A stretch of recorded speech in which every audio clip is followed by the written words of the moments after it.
This week, Idaho lawmakers are expected to wrap up the legislative session. Thursday is the day circled in red on many calendars, and from there, many lawmakers and state politicians are going to go into full campaign mode, kind of make that transition. You can argue many of them already have been in that mode for quite some time, by the way. You've seen the debates on the House floor. 7 weeks from today, Idahoans will vote in the primary elections. Truth in Idaho, though, Republicans pretty much dominate statewide political races, so there's a pretty good chance the winners of the GOP primaries in 7 weeks will go on to win that spot unless it's dominated by a Democrat right now. A major storyline to follow, campaign finance contributions. Joe Paris is tracking fundraising and the impact those funds have on the final outcome of the races. Question is, does raising more money mean a better chance of winning? Joe dives into the numbers for us. Money and politics, they go together like peanut butter and jelly, right? The two just inseparable.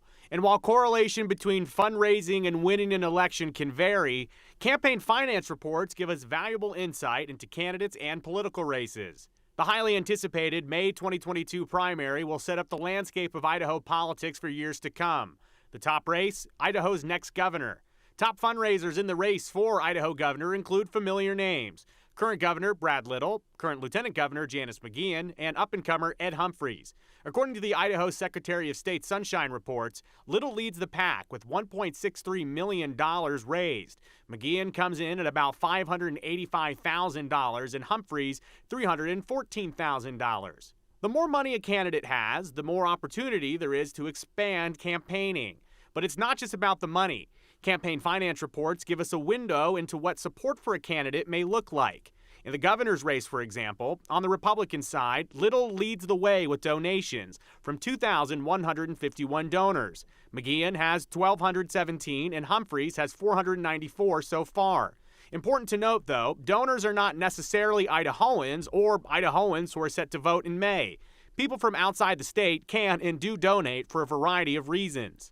Campaign donations are closely watched and must follow a very specific set of laws. For example, individuals can really only donate $5,000 per election on a candidate running for statewide office, like governor.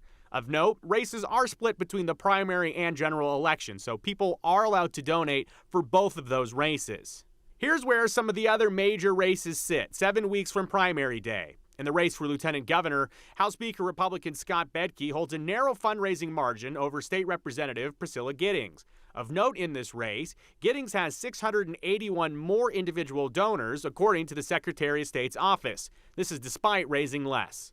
In the race for Secretary of State, Ada County Clerk Phil McGrain leads the GOP pack in donors and funds raised against state lawmakers Dorothy Moon and Mary Souza. The race for Idaho Attorney General currently has former Congressman Raul Labrador at the top of the chart for funds raised, close to $400,000.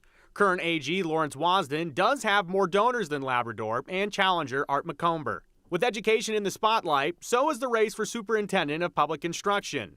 Challenger Debbie Critchfield leads the race in terms of funds raised and donors.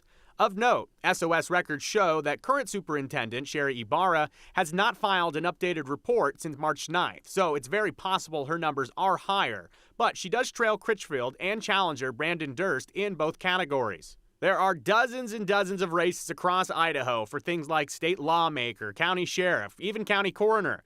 Overall, across all the races, the Secretary of State's office has data that shows 41,866 donors have given $28,546,805 to 932 different candidates and 213 political action committees.